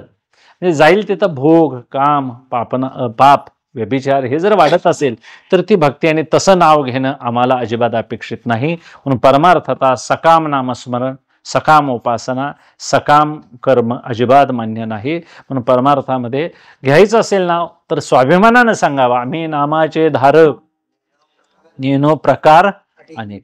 आम्ही नाव घेईन, खरं दुसरं प्रकार काही तर अजिबात चालायचं. सर्व भावे एक विठ्ठलचे प्रमाण. आम्हाला विठ्ठल प्रमाण आहे, दुसरं काही नाही. तर ते नाव यज्ञ यागादिकाला वापरत असाल तर उपयोग नाही. ते एखादं नाव देवाचं रोग जायसाठी वापरत असाल तर तेही आपल्याला उपयोग नाही. ते नाव निवळ नाव घेत राहायचं. काय घ्यायचं तर ते नाव घेतल्यानंतर मन शांत होत आहे. मन शांत झाल्यानंतर परत मन रंगले रंगले तुझ्या चरणी स्थिरावली, केली या विठ्ठलेंशी कृपा जाणावी. आणि मग त्या मनालाच आम्हाला त्यामध्ये रंगवायचं आहे, मनच विठ्ठलमय करायचं आहे. याच्यासाठी नामसाधना करावी, प्रपंच वाढावा, याच्यासाठी काही करायची गरज नाही. तो होत असतो. वाढवला तरी ज्याला भोग मिळायचे त्याला मिळत राहतील.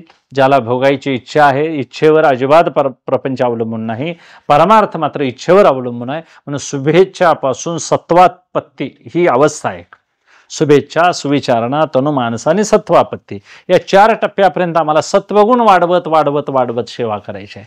आणि मग तो सत्वगुण वाढवण्याकरता सेवा निराभिमान व्हायला पाहिजे.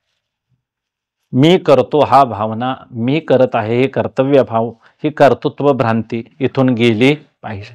मी टाळ वाजवला हे अजिबात नाही महाराज. टाळ आत देव आहे म्हणून वाजतोय, नंतर मग गळ्यात घातला तरी वाजवीत नाही शेवटला. तर मितीला बसविल्यावर काहीच करीत नाही, त्याला सगळ्यांनी उचलून ठेवायला लागतं. त्याचं सगळं सोपस्कार कपडे तिचे काढायचे घालायचे. मग आता हे सगळं जर शेवटच्या अवस्थेला हे असेल, मग देह आहे नुसता, खरं आत देह नव्हे चिकुलू ओला. आत त्यात प्राण नाही, त्यात जीवदशा काय झालेली आहे महाराज, तिथून प्राण उडून गेलेले आहेत, निघून गेलेले आहेत. अशा ठिकाणी हे व्यवहार दिसून येत नाही. म्हणून कर्तृत्व भ्रांती येथून सोडून द्यावी. कर्तव्य भ्रांती ज्यांची सुटली त्याला मी करतो हा अभिमान अजिबात उरत नाही. म्हणून परमार्थामध्ये असं एखादं वाळलेलं पान वाऱ्याच्या वेगानं जावावं निघून, तसं इतस्तत भटकत जावावं, तसं जीवनमुक्तासारखी आपली एक अवस्था व्हावी. आणि ही अवस्था येण्याकरता ज्याने ज्याने अशी उपासना केली दांडगी, त्यांना देखील अभिमानानं छळलेला आहे. म्हणून अभिमान राशी जयाचे ठाई, तुका म्हणे तई देवदुरी, त्याला मात्र जरी होय अभिमान, मेरुतो समान भारदेवा. किती मोठा भीमाला ताकदीचा अभिमान होता, बघितलं तुम्ही. मोठ्या मोठ्यांचे अभिमान का सांगायचे. भगवान शंकरांचा केवढा मोठा अभिमान, त्यांना देखील मोहिनी रूप बघायची इच्छा झाली. नारदांना देखील तसंच झालं, 60 मुलं ते जन्माला घातली त्यांनी.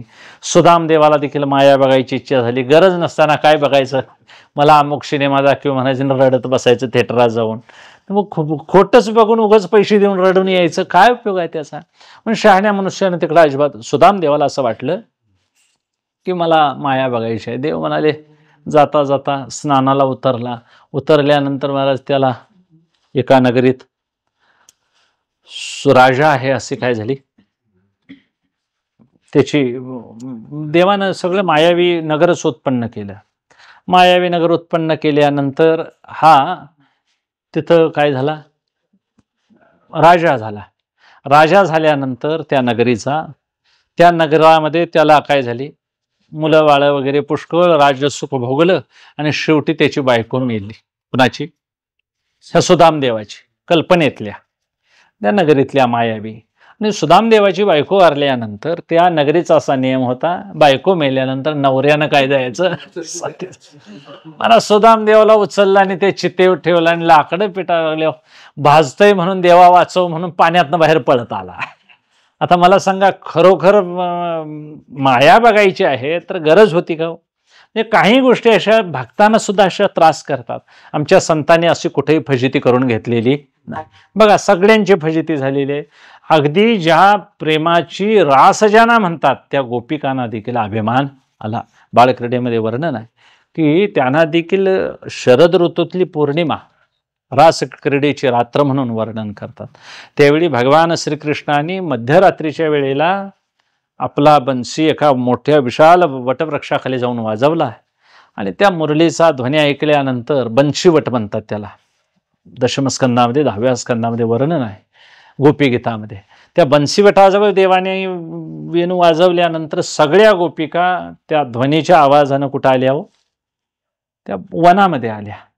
आणि वटवृक्षाजवळ सगळ्या गोळ्या झाल्यानंतर मग ते भगवान म्हणतात, या रात्री एवढी कामं टाकून तुम्ही कशा इकडं आलात म्हणाले. कोण दळण दळत होत्या, कोण साजशृंगार करत होत्या, कोण आपल्या पतीची मुलाची व्यवस्था करत होत्या. तसं सगळी कामं टाकून त्या कुठं आलेल्या होत्या, देवाजवळ आलेल्या होत्या. देव म्हणतात, हे असं सामान्य पतिव्रते, सामान्य स्त्रीसारखं पतिव्रता स्त्रीनं राहू नये. तिनं आपला पती परमेश्वर मानावा आणि काय करावं, सेवा करावी. आणि मग हे तुमचं येणं चुकीचं आहे, माझ्यासाठी येणं हे लोक संग्रहात बसत नाही. आणि मग देव सांगायला लागले, एका पतिव्रतेनं महान अशी सेवा केली. सेवा करत असताना तिचं मूल अग्नीत पडत होतं यज्ञकुंडात, तरी देखील ती पतिसेवेतून जरा देखील हल्ली नाही. शेवटी त्या अग्नीला शांत व्हावं लागलं पतिव्रतेच्या तपाच्या तेजा पुढे बघून. आणि मग तो अग्नी शीतल झाला, मूल त्या अग्नी यज्ञकुंडात पडतंय म्हणून. पण तरी देखील ती तिळभर जागची हल्ली पतीची सेवाच करत राहिली. अशा पतिनिष्ठ सेवेच्या प्रभावामुळे पतिव्रतेला अग्नी सुद्धा शांत होतो. ही सगळी पंचमहाभूत तिला काय येतात, वश होतात. एवढं सामर्थ्य पतिसेवेत असताना तुम्ही माझ्याकरता का बरं आला म्हणून देव सांगायला लागले. त्यावेळी त्या सगळ्या गोपींनी सांगितलं, देवा तुम्ही अगदी पंडितासारखं विद्वान असा आम्हाला काय दिलं, दृष्टांत सांगितला. मला आता आमचा एक दृष्टांत तुम्ही ऐका म्हणाले त्या गोपी. आणि गोपींनी दृष्टांत सांगायला सुरुवात केला की ही एक तरुण अशी सुंदर सगुण पतिव्रता होती. तिचा पती व्यापार उद्यमासाठी काही काळ बाहेर निघून चालला. ती पतिव्रता सगुण स्त्री म्हणाली की मला आता काहीतरी सेवा करायची आहे तुमची, मी अजून नवतरुणी आहे आणि मग तुमची सेवेचा मला वेळ मिळालेला आहे आणि काहीतरी याचं सुकृत मिळेल मला, तुमची सेवा करायची, तुम्ही जाऊ नका. तो म्हणतो व्यापारासाठी गेलंच पाहिजे. तो निघून जाताना मग तिची समजूत म्हणून तिला एक चिखलाचा पुतळा करून देतो आपल्यासारखा, आणि मी येईतोपर्यंत याला मी समज आणि काय कर, याची सेवा कर. आणि सेवा करता करता काही दिवस लुटून गेले आणि एक दिवस खरोखरच व्यापारावरून तो परत आला. आता परत आल्यानंतर ही पतिसेवेत एवढी त्या चिखलाच्या पुतळ्याच्या मग्न झालेली होती की खरा आलेला पती देखील ती दार उघडायला तयार नाही. तेव्हा देवा आता असं त्या गोपी देवाला विचारतात, आता त्या स्त्रीनं चिखलाच्या पतीला पती म्हणून सेवा करावी का खऱ्या पतीकडे जावावं तिनं. मग देव म्हणतात, आता चिखलाचा पती खोटा आहे आणि खरा पती दारात आल्यावर खोट्याचा त्याग करावा. त्या सगळ्यांनी एक सुरानं टाळ्या वाजवल्या. येरो म्हणे भला भला, निवाडा तुझ्या तोंडे झाला. निवाडा देवा तुझ्या तोंडान केलास, बरं झालं म्हणाले. खोटा पती गेल्यानंतर खरा पती उरतो, खोट्याची कशाला संगती धरायची. तसं आता आमचे सगळे पती कसे आहेत, हो खोटे आहेत, मरणारे आहेत. तू एक अमर असा परमात्मा आहेस आणि तू आमचा चालक मालक, सगळं आमचं काय जीवाचं जीवन तूच आहेस असं समजून तूच आमचा काय आहेस, नायक आहेस. म्हणून आम्हाला त्या पतींची आता भीड बाळगायची गरज नाही. आणि मग असं त्यांचं अव्यभिचारी प्रेम बघितल्यानंतर देवाला आनंद वाटला आणि मग देवानं रासक्रीडा करायचं ठरवलं. ठरवल्यानंतर मग सगळ्यांचे साजश्रंगार देव करायला लागले. कुणाला धावत आलेली पायात काटं मोडलेले काढले, कुणाला विणी सावरली, कुणाची विणी घातली देवानं, कुणाचे वेगवेगळे अलंकार वगैरे सगळे महाराज, पैंजनं कुणाला बांधली देवानं, हे सगळंच देवानं केलं. हे करता करता आता मग ही रासक्रीडा करायची झाली तर मग त्याला वैभव पाहिजे. योगमायेला देवानं बोलवून घेतलं. योगमायेला बोलवून घेतल्यानंतर योगमायेला सांगितलं की मी रासक्रीडा करणार आहे, तुला काही गुप्त गोष्टी कराव्या लागतील, कारण ह्या सगळ्या गोपी स्त्री आलेल्या यांची रूपं धरून त्यांच्या नवऱ्यांच्या घरात राहिलं पाहिजे. तशी दुसरी रूपं त्यांच्या भ्रतारची करून या रूपे, जसं गोपाळ वत्स बाळक घेऊन गेला ब्रह्मदेव आणि मग तशी तशी रूपं घेऊन जसं देवानं आपल्या योगमायेनं निर्माण केलं, तसं त्या हरीच्या योगमायेनं ह्या सगळ्या गोपी तशा बनल्या आणि आपल्या भ्रतारांच्या घरात राहिल्या. इकडं ह्या खऱ्या गोपी कुठं, देवाजवळ होत्या. अशा त्या रासक्रीडेसाठी योगमायेने हे पहिलं काम केलं. हे कोणालाही कळू न द्यायचं दुसरं काम केलं. तिसरं, ही रासक्रीडा ब्रह्मदेवाच्या 6 महिन्याची केलेली होती. आता ब्रह्मदेवाचं 6 महिने म्हणजे किती केवढा कल्प ते वर्णन केलेलं आहे मोठं. मग एवढा दीर्घकाल बर कमी जाग्यात मोठा विशाल विस्तीर्ण प्रदेश तयार करायचा, ही काय सोपी गोष्ट आहे का. त्यामध्ये कोट्यावधी गोपी होत्या आणि एक एक गोपी बरोबर एक एक कृष्ण म्हटल्यावर किती कोट झाले बघा ते. असं प्रतिरूप वेगवेगळी ती छोट्या देशात विस्तीर्ण मावायला पाहिजे. हे सगळं योगमायेनंच निर्माण केलं. त्यांची कपडे अलंकार वाजवणारी मृदंगादी आनंद वाद्य, सुशिर मुरली प्रमुख सुशिर वाद्य, ही सगळी तंतुवाद्य, ही सगळी त्या योगमायेनं आपोआपच निर्माण केली तिथं. आणि हे सगळं जिथं कोट्यावधी गोपी कोट्यावधी कृष्ण असतील तिथं नुसतं सगळ्यांनी टाळी जरी वाजवली तरी केवढा आवाज येईल सांगा. मग ते नाचणार, पायात घुंगरा असणार, त्यांच्या अनेक वेगवेगळी वाद्य असणार. हा सगळा महान गलबला कोणालाही ऐकू जाऊ नये, कुणालाही हा महानाद कळू नये, कुणालाही या शंखाचा आवाज जाऊ नये म्हणून योगमायेला सांगितले हे कुणालाही कानी पडता कामा नये. आणि अशा पद्धतीनं रासक्रीडेची व्यवस्था करून देवानं महारास सुरू केली, रचली. तोपर्यंत भगवान शिवशंकरांना हा पत्ता कळाला. भगवान शंकर आपल्या आसुरी नावाच्या शिष्याला घेऊन तिथं आले आणि म्हणाले मला यामध्ये प्रवेश पाहिजे म्हणाले. तिथं ललिता नावाची गोपी उभी होती. ती म्हणाली इथं एक पूर्ण पुरुषोत्तम भगवानच पुरुष आहे, इथं दुसरा पुरुष चालत नाही म्हणाले. तो रमवणारा आहे आम्हाला, तुमची इथं गरज नाही, तुम्ही जाओ म्हणाले. भगवंतांनी अतिशय करुण भावनेनं त्या ललितेची विनवणी केली आणि मला काही का होईना पण नुसतं आत प्रवेश द्या म्हणाले. तर इथं प्रवेश घ्यायचा आहे. त्यांची दीनता बघितल्यानंतर ते ललिता म्हणाले असं पुरुष रूपात तुम्हाला जाता यायचं नाही. भगवान शंकर तर काय उघडेच आलेले असणार, भगवान दिगंबर ते. आणि मग त्यांचा तो भाव बघितल्यानंतर ललिता देवीनं सांगितलं तुम्हाला इथं मानस सरोवरामध्ये स्नान करावं लागेल आणि दीक्षा घ्यावी लागेल. मग दीक्षा देणारा गुरु कोण, तर मीच आहे म्हणाली ललिता. तुम्हाला दीक्षा देते. भगवंताला भगवान शंकरांना महाराज दीक्षा दिली. हा ज्ञानियाचा शिरोमणी, करिता तापसांची कडसणी, कौनो जवळा ठेविजे शुळपाणी. तपस्व्याच्या तेजात सगळ्यात महादेव सगळ्यात मोठे आहेत. एवढा मोठा तपस्वी प्रेमासाठी काय बनला, स्त्री बनला. आणि मग ललितेनं भगवान शंकरांना काजळ घातलं, त्यांना कुंकुमार्चन केलं, त्यांना वेणी बांधली, केशसंभार केला, त्यांची वस्त्रे सगळी आटोपली, पायात घुंगरं बांधून कोणाला, भगवान शंकरांना गोपेश्वर भगवान केलं. आता ते गोपेश्वर रासक्रीडेत म्हणून गेले. म्हणजे ज्या भक्तिपंथामध्ये ज्ञानियाच्या शिरोमणी भगवान शिवशंकरांना भोला लुगाई बनगोयो म्हणतात, म्हणजे त्यांना लुगडं घालायची वेळ आली. हे प्रेम मिळण्याकरता देव जर स्त्री भावात जात असेल तर मला सांगा प्रेम ही गोष्ट अशी बाजारात मिळण्यासारखी सोपी नाही. भगवान शंकर गोपेश्वर भगवान झाले. आजही त्यांचं वर्णन तिथं केलं जातं वृंदावनात. वर्णन आहे भगवान शंकर अगदी त्या प्रेमभावात तल्लीन होऊन महारास क्रीडा सुरू झाल्यावर असा कितीतरी काळ गेला की नाथ भागवतामध्ये म्या रासक्रीडेची राती ब्रह्मषण्मास केली होती, त्या गोपिका अर्धक्षण मानिती की वेगी का गबस्ती उगवला, लवकर सूर्य का उगवला म्हणतात. त्या ब्रह्मषण्मास ब्रह्मदेवाच्या 6 महिन्या इतकी रात्र केलेली होती. एवढा काळ प्रदीर्घ गेलेला त्या केवढ्या म्हणायच्या, एक क्षणभर म्हणायच्या. आणि आताच लगेच काय उजाडला असं म्हणायच्या. आणि मग हे करताना की इतका आनंद भोगताना त्या वेगवेगळ्या लीला बघत असताना या सगळ्या आनंदावर विरजन घालणारा त्यांचा देहाभिमान जागृत झाला.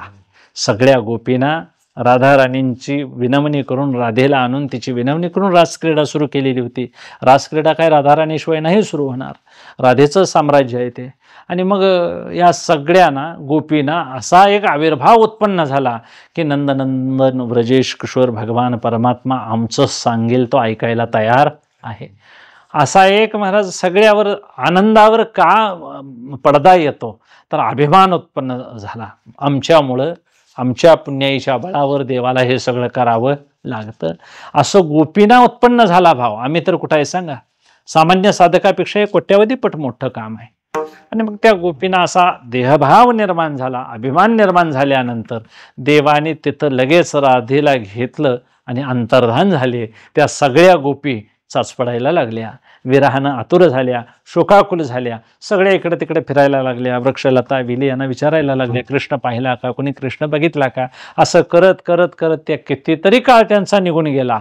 आणि त्यांना एवढा सगळा शोक. मग त्यांनी विमळार्जुन प्रकरण, शक्टासुर बंधन, पुतना उद्धार, गोवर्धन उद्धार हे लीला करायला सुरुवात केल्या. कृष्णाची आठवण विसरण्याकरता पुष्कळ त्यांनी लीला संभार केला.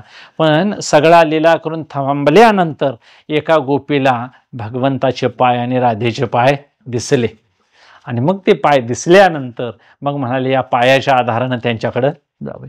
तोपर्यंत भगवान भद्रवनात गेले, तिथून खिंदार वनात गेले, तिथून पुढे म्हणतात बिल्व वनात गेले, बेलाच्या वनात, आणि तिथून कोकिला वनात देव निघून गेले. आता त्या पायाचा माग घेत घेत सगळ्या गोपी कुठं आल्या हो, असते असते हे 3 वन अगदी टप्प गाठत गाठत गाठत कोकिलावनात आल्या. कोकिलावनात आल्यानंतर तिथं राधाराणी थकलेली होती. ती म्हणते, मी आतापर्यंत राजभवनातून कधी बाहेर पडलेली नाही, मला याच्या पुढे आता चालवत नाही. आणि मग आता तू काय कर, काहीतरी व्यवस्था कर, चल म्हणतात. देव म्हणतात मागं गोपी आलेले आहेत, त्यांच्या ह्या सगळ्या पायरवातून आपण दूर जाऊया म्हणून देव न्या लागलेत. आणि मग शेवटी ते थकलेली राधा, तिला पितांबरानं देव वारा घालतात. आणि आता देव म्हणतात, तू आता माझ्या खांद्यावर बैस, मी तुला खांद्यावरून न्यायला तयार आहे. मी एवढं म्हटल्यानंतर देवाने हात पुढं करायला ती पाठीमागं पाठ देवाकडं करून उभा राहिली. आता तिला देखील थोडासा अहंभाव जागृत झाला. आता ती म्हणते, एवढा मोठा परमात्मा पण माझ्या प्रेमासाठी आतुर झालेला आहे आणि त्याला देखील माझी काय लागलेली आहे, सवय लागलेली आहे. आणि हा माझ्यासाठी काय झालेला आहे, वेडा झालेला आहे. असा एक आविर्भाव उत्पन्न झाल्या झाल्या तिथंही देव अंतर्धान झाला. आता एकटी राधा विरहानं तिथं व्याकुळ झाली असं वर्णन केलेलं आहे. आणि मग ती राधा कितीतरी विलाप करते. आणि मग तिला काही काळानंतर भगवंताचं पाय उमटलेले दिसतात. आणि मग त्या पायावर ती कपाळ घासून विचारते, कोणी सांगा या गोविंदाची शुद्धी, वाहिले लपाला वाहिले आता लपाला आता खांदी, कोठे आड आली हे देहबुद्धी, धावा आळवा करुणा कृपानिधी हो. की आता धावा आळवा करा, कृपानिधी परमात्म्याला ती आळवते, विनवणी करते, धावा करते. कुठं देहबुद्धी आडवी आली आणि माझ्या मनात अभिमान उत्पन्न झाला. आणि अभिमानानंच मला देव माझा काय केला, दूर केला.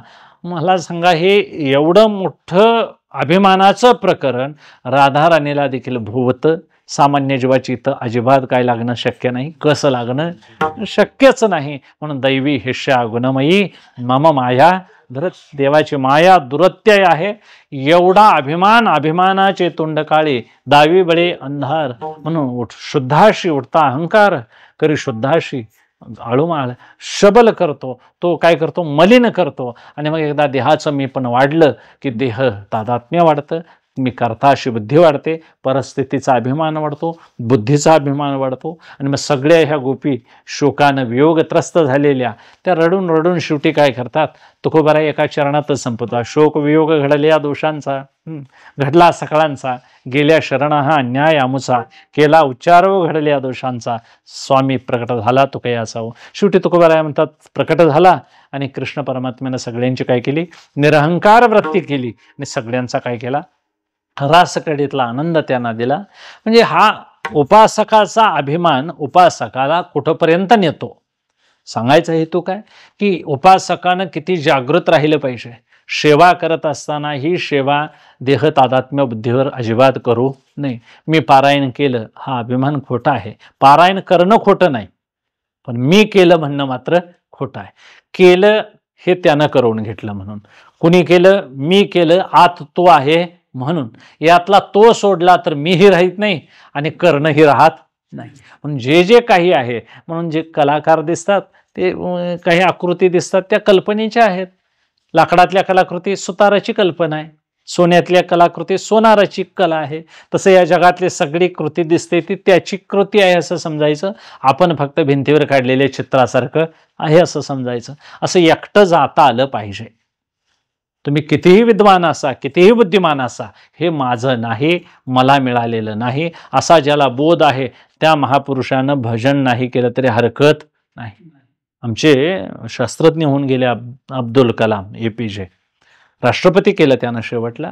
आणि ज्यावेळी शेवटला खुली सोडली, राष्ट्रपती पद सोडल्यानंतर त्यांना मिळालेली पारितोषिक 2 ट्रक होती महाराज. ते 2 ट्रक पुढे लावलेले होते. आणि ज्यावेळी ते सभागृहातून बाहेर आले, राष्ट्रपती भवनातून बाहेर आले, त्यावेळी आपली पहिली बॅग घेऊन ते बाहेर आले. लोकांनी विचारलं त्यांना, की म्हणाले मग हे साहित्य कुठं न्यायचं, म्हणाले तुमचं मिळाले. ते म्हणाले हे साहित्य राष्ट्रपतीला मिळालेलं आहे. म्हणाले हे मला मिळालेलं साहित्य नाही, हे राष्ट्रपतीनं घ्यावं, हे राष्ट्रपतीच्या असताना मिळालेलं आहे, ते ठेवा. म्हणजे कोणाला तरी न्या, नाही तर देऊन टाका, म्हणाले सोडून टाका तिकडं, माझं हे अजिबात नाही. मला सांगा, एवढा विद्वान मोठा महान पुरुष शास्त्रज्ञ आहे, पण आपल्या जातीतलाही म्हणायचं नाही. जातही बघायला गेली तर किती शुद्ध वागणूक एखाद्या महापुरुषाची असू शकते, किती बुद्धिमान आहेत, विद्वान आहेत, देशाचं एवढं मोठं कल्याणकारी योजना त्यांनी केल्या देशासाठी. पण जाताना शेवटी एकटंच मी इथं आलेलो आहे, मला एकटंच जावं लागेल. महाराज ती बॅग भरली आणि स्वतः रिक्षानं निघून गेले. सांगायचा हेतू काय की एवढ्या मोठ्या उच्च बोधावर पोचलेल्या माणसांचा हा काय आहे, पंथ आहे. म्हणून पंढरीची वारी चालणं, पंढरीच्या वाटेवर चालणं ह्या सामान्य गोष्टी नाहीत. निराभिमान सेवेचं प्रतीक आहे. म्हणून निरहंकार सेवा करता आली पाहिजे. मिळालेला जन्म वाडा सायाशी मनुष्य जन्म पावावा, वियाला पुरुषार्थ तो का वाया दबडावा, व्रते एकादशी करुणी परलोक ठाकावा, वाचा काया मने करुणी मुरारी ओळगावा, ओम नमो भगवते वासुदेवाय. ते सांगतात मिळालेला जन्म वाडासायाशी फार थोर पुण्यानं मिळालेला आहे. मिळालेल्या मनुष्य जन्माचं सार्थक नामस्मरण करून करता येतं. आणि ते ठेविले अनंते 83ची राहावे या सदरात घर बसल्या करता येतं. घर सोडून होत नाही म्हणणारा एक वर्ग आहे, आणि बाहेर जाऊन केल्याशिवाय बाहेर जाऊन बहिर्मुख होते त्याच्यापेक्षा घरात होते म्हणणारा एक वर्ग आहे. आता घरात बसून करतोय त्याला पळपुटे म्हणतील, घर कोंबडी काय बी म्हणतील माणसं. पण मला सांगा, घरात बसून जेवढा कस लागतो परमार्थाचा तेवढा बाहेर कस लागत नाही.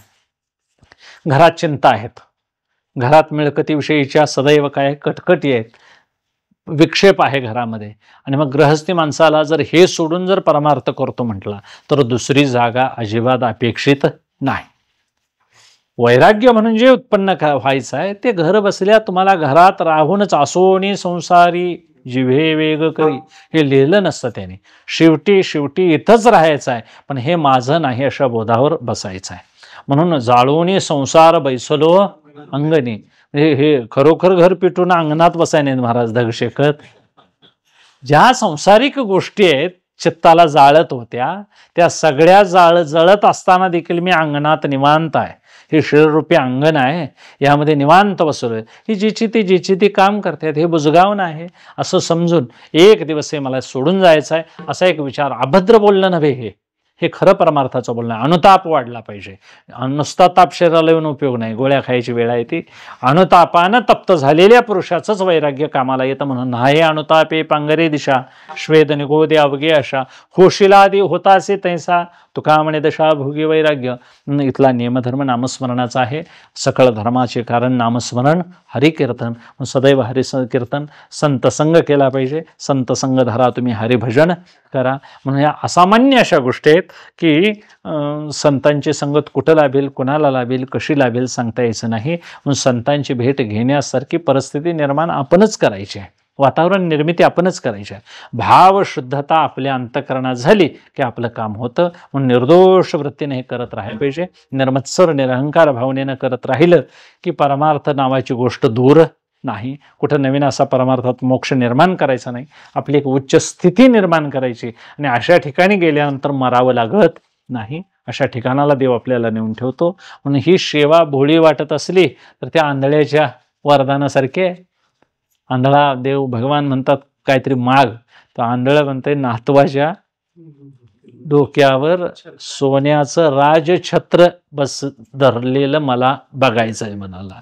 म्हणजे माझ्या डोळ्यानं बघायचं आहे म्हणतोय तो. म्हणजे ह्याला हे सगळं बघायचं म्हटलं आधी डोळे द्यायला पाहिजेत, ह्याचं लग्न व्हायला पाहिजे, ह्याला मुलगा व्हायला पाहिजे, मुलगा होऊन नातू व्हायला पाहिजे. तो काय सामान्य रेशन कार्डवरलं ना, राजछत्र, सार्वभौम राजा व्हायला पाहिजे नातू. आणि मग त्याच्या डोक्यावर सोन्याचंच छत्र बघायचं आहे. आता त्याने एकाच ह्याच्यात किती मागून घेतले हो. तसं तुकोबाराय म्हणतात हे भोळी सेवा. पण ह्या भोळेपणाला देवाला भीक मागायची वेळ आली, बळीच्या दारात भीक मागायची वेळ आली. हे सगळ्या संतांनी महाराज देवाला असंच अडकून ठेवलंय. अमर तू खरा नव्हे कैसा मी दातारा. इकडनं बोलायला सुरुवात केली की देवाला कापरं भरायची वेळ आहे ती. हेतू काय, देवाचं सगळं काही काढून घेणारी सेवा संतांनी आमच्या केली. देवाला ऋणी केलं. ब्रह्मभूत काया होतसे आणि भाग्य तरी ऋणी देव अहिंसा. कीर्तनात देवानं वारं घालत उभा राहावं, कीर्तनात मागे पुढे उभा राहाय. पितांबर खडे वाट झाडी, देवानं पायाला खडे बोचतील म्हणून वाट झाडावी. काय सेवा करावी ऋणी. चोखोबारायांच्या पत्नींचं बाळंतपण करावं. किती खाली उतरून देवानं सेवा केलेली आहे. हेतू काय, अशी ऋणी करणारी सेवा आमच्या संतांनी केली, कसलीही अपेक्षा केली नाही. आता आम्ही सामान्य लोक आहोत, अपेक्षा करणं अपेक्षित वाटतंय सुरुवातीला, पण आस्ते आस्ते असा एक सवय लावून घेऊया की एक दिवस एक जन्म काढूया परमार्थासाठी आणि आपल्या उद्धारासाठी. काय व्हायचं ते होऊ दे, शेंडी तुटो पारंबी तुटो म्हणतात तसं. एकदा तरी झोपेवर विजय मिळवूया, विकारावर विजय मिळवूया, खाण्यापाण्यावर विजय मिळवूया, लिहिण्या नेसण्यावर विजय मिळवूया. हे असते असते निराश व्हायचं ना याला, याला वैराग्य म्हणायचं. वैराग्य गोष्ट वेगळी आणि नैराश्य वेगळं. नैराश्य झालेलं ते मानसिक रोग म्हणावा आणि वैराग्य ही मनाची उच्च स्थिती आहे. आणि अशा उच्च स्थितीवर गेलं की मग परमार्थ अजिबात काही वेगळा उरत नाही, तो परमार्थ रूपच होऊन जणतो. मग शेवटचा उपासनेचा याला शेवट म्हणावा, त्याला जीवनमुक्ती म्हणतात. एवढं मोठं फळ परमार्थात वारकऱ्याला ठेवलेलं आहे. म्हणून पंढरीचा वारकरी हा सामान्य नसून त्याला वास्तवता भिकार पण लोक म्हणत असतील, भिकारी दिसत असतील, पण वास्तविक ते श्रीमंत असतात. वारकऱ्यांना लोक भिकारी समजतात महाराज. त्या दृष्टीनं तुकोबाराय भिकारी म्हणत नाहीत. भिकारी काय व्हायचं आहे तर विकारांना बाहेर काढायचं आहे. आपल्यातली घाण आहे ती बाहेर काढायची आहे. नको त्या गोष्टी बाहेर गेल्या की आता नाही तुका पुन्हा हरपलाया लोक. आता तुका पहिल्यासारखा उरला नाही तुकोबाराय म्हणतात. मी पहिल्यासारखा कौतुक वाटे झालिया वेचाचे, नाव मंगळाचे ते निगुणे. पूर्वी मी कसा होतो, आता मी कसा झालो. हे ताकद फक्त एका नामाची आहे. म्हणून माझा मुख्य नेमधर्म काय आहे तर मुखी विठोबाचे नाम. म्हणून एकादशीच्या दिवशी, पर्वकाळाच्या दिवशी आपले नियम थोडे थोडे थोडे थोडे वाढवत जायला पाहिजे. पारायणं वाढवली पाहिजेत. उद्या वैकुंठ चतुर्थीसारखा उपवास आहे, त्या ठिकाणी एखादं पारायण आपल्याकडून व्हावं. असते असते वाङ्मयीन सेवा, वाणीची सेवा, कायेन देवाची सेवा, ह्या सगळ्या सेवा देवाला कळावे त्याशी कळल्यानंतर कळतं. त्या काही लिहित बसावीची गरज नाही. पण आपण सेवा करत करत एक दिवस तुका म्हणे देवा हीच माझी भोळी सेवा, या सदरामध्ये मग अनंत जन्म घ्यायला लागले तरी हरकत नाहीत. म्हणून हीच दान देगा देवा तुझा विसर न व्हावा. का म्हणे गर्भवासी सुखी घालावे, सुखानं आम्ही गर्भवास सेवन करू पण तुझी सेवाच करू. एवढा मोठ्या बोधावर नेणारा आमचा वारकरी संप्रदाय आहे. म्हणून तुकोबाराय म्हणतात होईन भिकारी पंढरीचा वारकरी, हाचे माझा नेमधर्म मुखी विठोबाचे नाम. हीच माझी उपासना लागेन संतांच्या चरणा, तुका म्हणे देवा हीच माझी भोळी सेवा, हाची माझा नेमधर्म मुखी विठोबाचे नाम. महाराज ज्ञानेश्वर का म्हणे देवा हीच माझी भोळी सेवा, हाची माझा नेमधर्म मुखी विठोबाचे नाम. झालेली सेवा ही तुम्हा सर्व साधू संतांच्या कृपेनं जसा बुद्धीला विलास होईल तसं बोललो. झालेली सेवा भगवान ज्ञानोबा यांच्या तुकोबा यांच्या चरणी अर्पण करून सेवेला विराम देतो. विठ्ठल